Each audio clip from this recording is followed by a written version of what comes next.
What is up, you guys? Glitchiz here, and welcome to an all new Dauntless video. But first, if you enjoy 4K quality gaming content, then consider hitting that subscribe button and turn on notifications so you don't miss any of my future uploads. That being said, in today's video, I'm going to be doing a deep dive on all the things related to the new Radiant Escalation.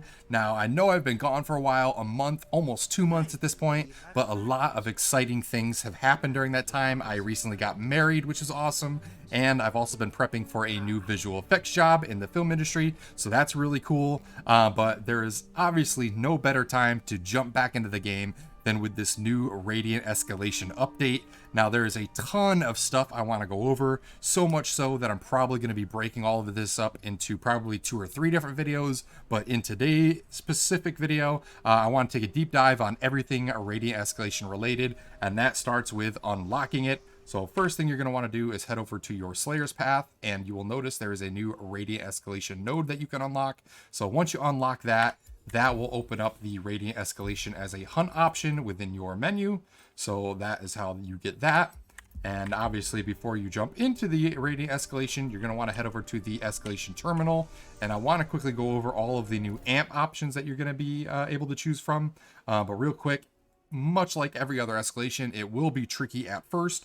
As soon as you start getting the boost, though, it becomes a little bit easier. So if you're newer to the game, I recommend sticking to like the 1 to 13 escalations until you build up enough experience to probably get one of the first boosts at least. But if you're a tryhard and you're a veteran of the game, feel free to ignore me, jump into the 10 to 50. If you got the right build, you'll get more experience and you can upgrade this quicker. But obviously, you're going to get some combat merits along the way. You get your third power boost, and then ultimately, you'll unlock the Radiant Escalation cosmetics, similar to all the other escalation rewards.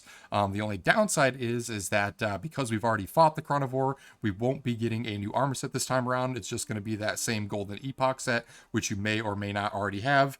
We will, however, be getting the Fabric of Time banner and the Mark of Progress banner mark, as well as the Timeline Defender. So still some pretty cool armor equipment there. And if you noticed when I was standing there, this is that armor set. So probably one of my favorite sets that you can get in the game. Always been a really cool set. So that's what you have to look forward to once you max it out. But onto the amps for tier 1, we have Fleet, gain 2% movement speed and an additional 2% movement speed after each successful round. Moving on to the second one, we have Executioner, a classic, deal 9% additional damage at tier 3 for each behemoth below 50% health. So this is really good for those dual behemoth rounds. I put my 3 points into that for testing. And then lastly, we have Zeiss Revolver. Every 6th weapon hit, create a small explosion of a random element in front of you that does 30% of the damage of your previous hit. So if you're really good at timing your attacks for those big damage weapons like, say, Axe or Chain Blades even, you can combo this with Zeiss Revolver to do a massive secondary hit right after you do your powerful attack. So potentially a really cool perk there. Moving on to column 2, we have the Flask Thrower. Now this is a party-wide buff, and you'll notice as we go through these that they changed it up a little bit this time around, and they added a bunch of amps that incentivize playing in a group or with a random party even, because it will give bonuses to your entire team. So that's kind of cool, and it gives you some additional build options. But for Flask Thrower, basically what it does is it makes your flasks only restore 50% of the normal amount, but it will heal all the allies in your party every time you use it. So interesting party buff there. Moving on, we have Blind Fighting, deal 20% additional damage for 1 minute at tier 2, 30 seconds at tier 1 after being blinded. And one thing you will notice, especially on round 3, is you get a lot of those Radiant Mollusks that spawn during the duration of the escalation. So you do get blinded quite often sometimes, and this will basically give you a nice little damage boost every time you walk over that goo. They also, if you checked out my patch notes video, updated the design for the blind itself. It used to be a really annoying, like fully whited out your screen blinding effect, but they've changed it for people with more sensitive eyes so that it just makes the screen fuzzier and goes into this interesting like gray gradient effect. So definitely a lot better there and a lot easier on the eyes. But nice little damage buff there. Moving on, we have Moira's Reinforcement, another classic, and in my opinion, a must-have every time you run the escalation. Moira's reinforced the joints of your armor, granting 15% passive damage reduction. So great pick. I always put 3 points into this. Moving on, we have another classic, Thrill the Hunt. Each time a behemoth is defeated, gain an additional 4% increased damage. So a nice little flat damage boost you get by the time you finish all 4 rounds. Moving on, we have Pact. This is a new one. You take 20% additional damage from all attacks. However, each round you gain a random Pact bonus, which could be health, lifesteal, damage, or attack speed. So depending on the random combination you can get, by the time you reach the Cronivore, you could have some really good stacked up bonuses here that can make you really powerful and make the final fight super easy. Moving on, we have Farslayer's Precision. This is another classic. This is for my Chain Blades and Warpike users. Zayla's Knowledge of Dangerous Behemoth grants 5, 10, and 15% respectively bonus wound damage throughout the entire escalation. So really good if you're running a wound weapon. Moving on to column 4, we have Borman's Might, another must-take in my opinion. Grants 15% passive stagger damage per hit increase throughout the entire escalation. Really great amp to pick there. Moving on, we have Shragus Harvester. This was similar to the tonic-based one that we had previously, and I think this was changed across the board on all the escalations. It is now called Shragus Harvester, and what it does is breaking behemoth parts in the relevant escalation has a 15% chance of granting double the rewards. So if you have a lot of armor that you still need to craft, or even just want better chances of getting more behemoth parts for the Keystone Behemoth, like the Cronivore, put your 3 points into this, and that will give you a ton of bonus behemoth parts by the time you finish. Obviously, if you have all the armor upgraded already and you don't need this, put those 3 points into something like Cat's Masterclass instead. And this is another good example of those team-based buffs that I was telling you about. What this does is it gives you a 5% bonus based on the weapons that the other allies in your party are using. So for swords, it'll give you 5% bonus critical chance. Hammers will be stagger damage, axe will be flat damage, war pikes will be wound damage, chain blades will be attack speed, and repeaters will be part damage. And then for Aether Strikers, last but not least, it will give 5% bonus critical damage. So really cool bonuses, and they stack depending on the weapons that your party's using. So there's some potentially really cool combinations that you can put in for party builds that will give you a ton of bonus damage here. Moving on to column 5, we have another classic, Lucky Strikes. This is a must-have pick in my opinion. Lady Luck shares mysterious knowledge of behemoths and grants you 50% passive critical strike chance for the entire escalation run. So really good choice there. Moving on, we have the Eidolon Ruler. This is a fun one. I like taking this because it actually gives you some really good bonuses. Basically, after round 1, you gain a Dodge Eidolon. After round 2, you get a Break Eidolon. Round 3, you get an Omnicell Eidolon. And after round 4, you gain an Eidolon that grows in power every time you use your Lantern. So you'll notice during our run that you get 4 spirits that basically follow you around and just boost all of your stats all around, which is pretty handy. Last but not least, for 5th column, we have Tireless. You no longer spend stamina while sprinting with your weapon drawn. This can be really good for certain slower weapons. I'm not taking it just because I'm using the sword with adrenaline right now, which gives me bonus damage the more stamina that I'm missing. So I didn't take it for this particular case, but another great option depending on the weapon choice. And then last but not least, we have our standard Keystone Behemoth amp perks that you can add. I didn't take it, but once we get into like the heroic escalation, for example, where things get a little harder, having these additional amp options might be beneficial. So keep that open as an option later on down the road when that comes out in a couple weeks. The other thing that I want to jump into, but that is pretty much the amp tiers, is if you noticed, I am wearing the Heroic Escalation, Radiant Escalation crown. So really cool design. One of my favorites, actually. I love the gradient and the design of it and all the radiant sparkles that it has. But if you look on your Slayer's Path, it's added there now. And we also have the Rainbow Crown, which I'm excited to get.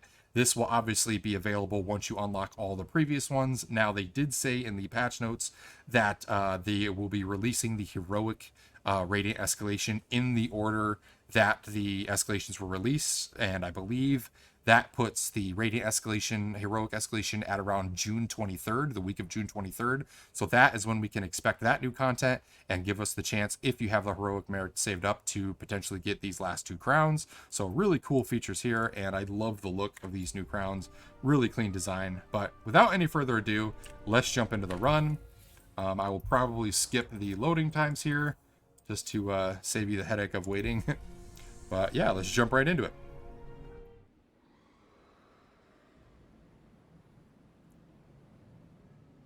I love the design of this new escalation too. It's pretty cool.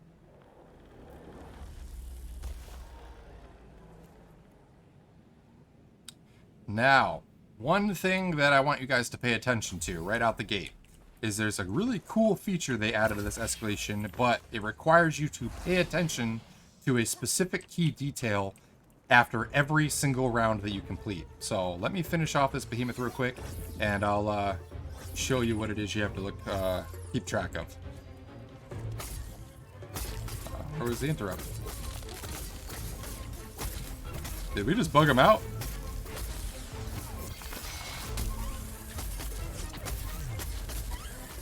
That was interesting.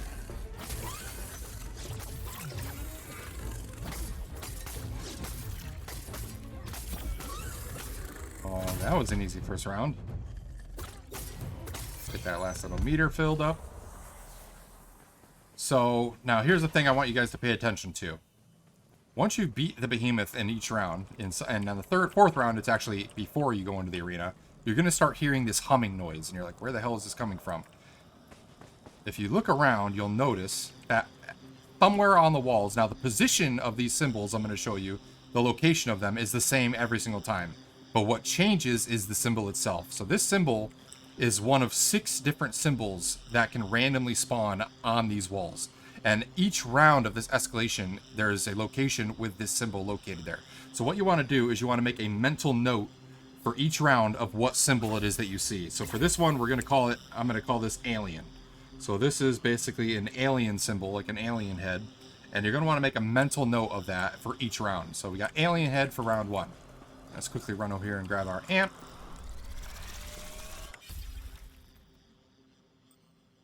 Let's go umbral form.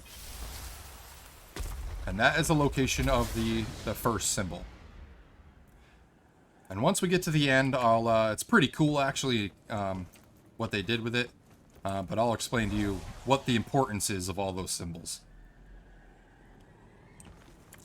The other thing I want to point out, and I really hope that they update it before the final release, is once you take this second vent right here, at least in the testing realm right now, you can tend to get a lot of rubber banding, and you can even fall through the map. So we'll see if we get lucky. Nope, it happened again. See, I'm bouncing all over the place. That has happened literally every single round that I've done it.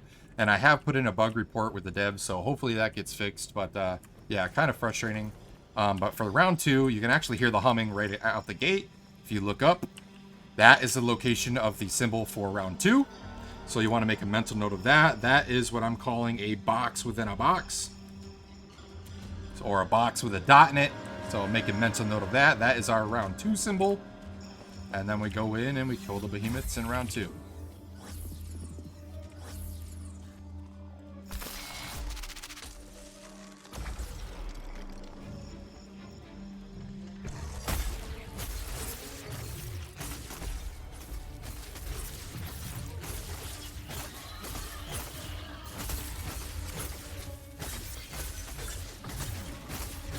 Alright, one down.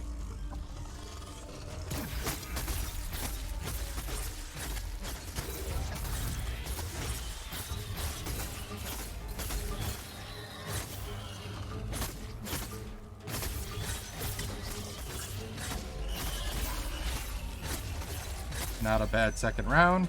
So again, double check that symbol, make a mental note of it. We got a box with a dot in it. So that is always a location of symbol number 2 for round 2. So make a mental note of that, and let's go pick up our second amp.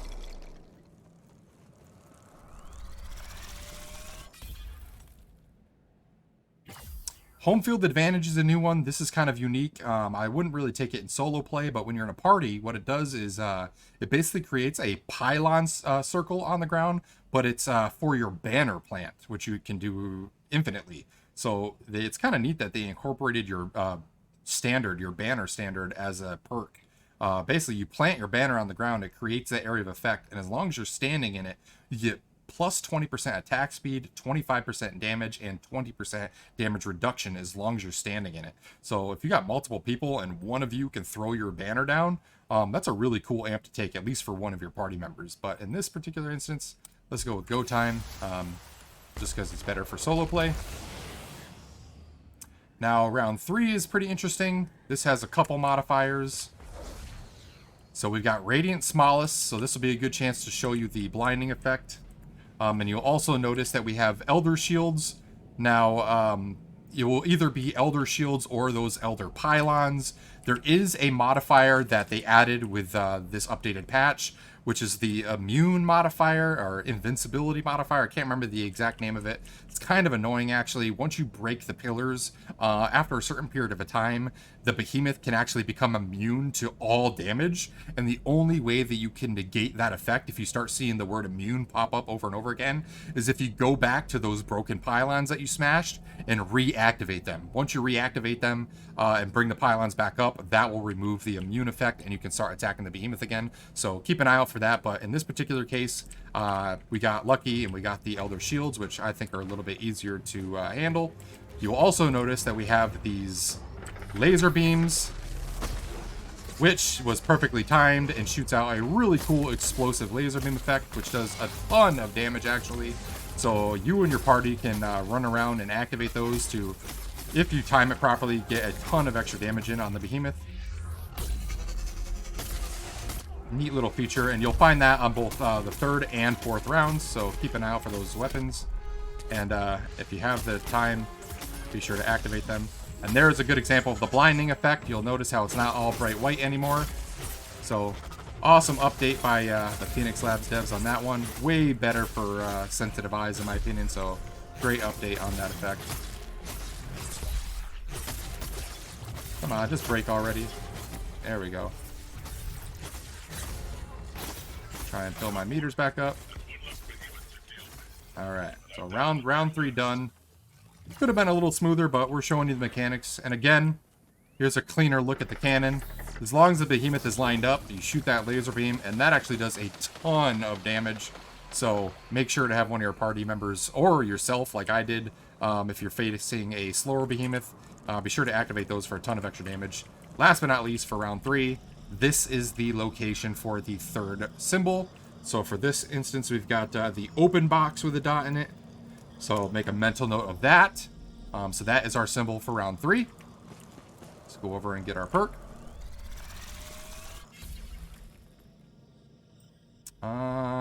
Let's go with Torrent Shield, why not? And again, the location of the symbols will always be the same, but the symbol itself is random. So there's 6 potential symbols that it can be, and you're going to want to memorize what symbol you saw at each round. And keep track of it. And I'll show you what it's for here right after this next round. Now, real quick, before we go into the arena for the 4th round, the 4th and final symbol is actually before you enter the arena, right to the left. So you want to make another mental note of the 4th symbol. So it looks like we got another open box with a dot in it.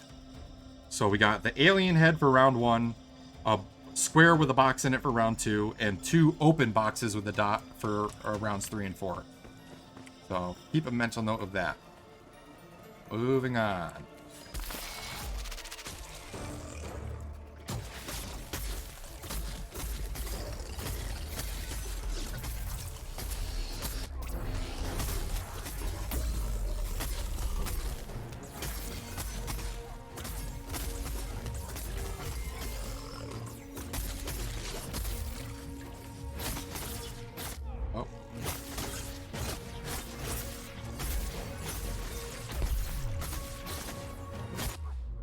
Always mid-attack animation. I can't get my counter off.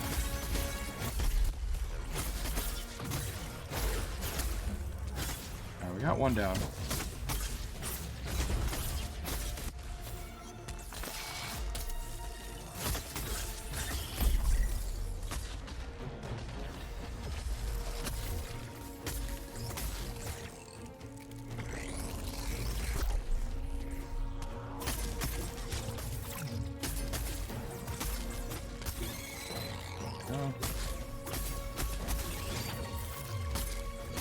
Get him in a little stagger lock here.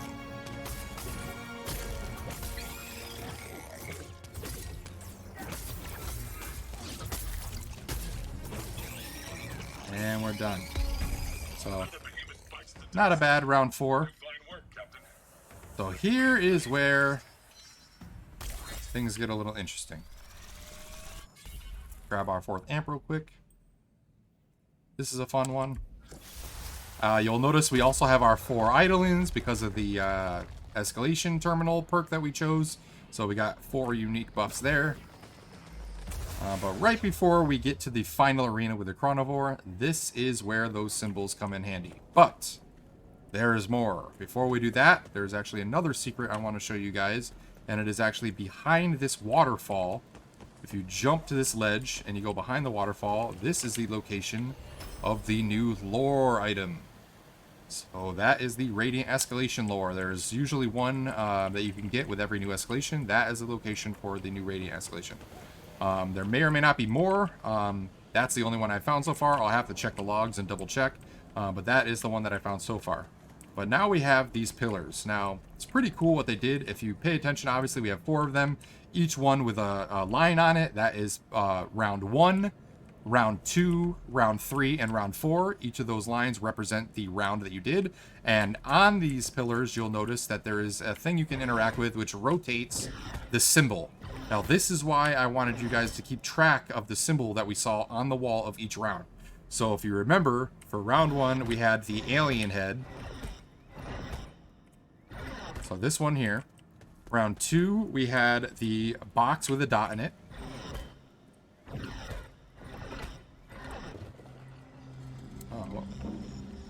Oh, apparently those were already the open boxes. But once you get all of them lined up, it just so happened that those 2 were already in the correct location. But ideally, you would have to turn those to line them up. But once you get all 4 in the right location, this happens. It opens up a little hole in the floor, and the pyramid comes out. This was our little drone buddy, if you guys remember.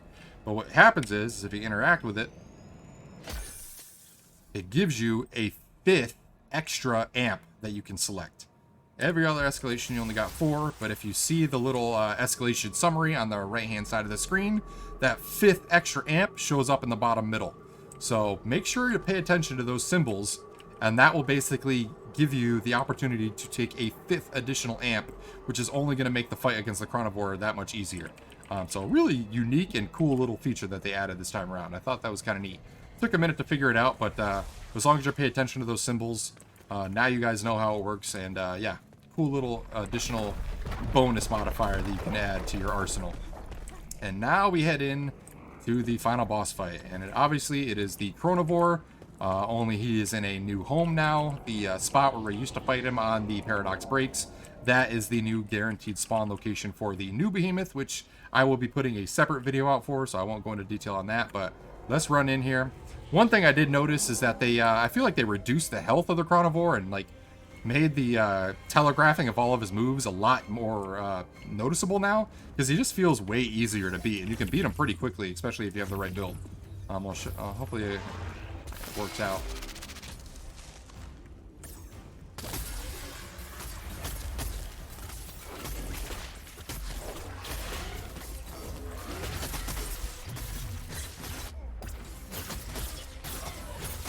Already got a break.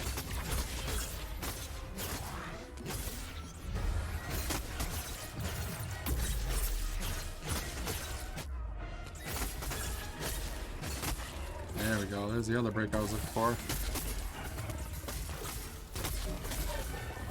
Another break.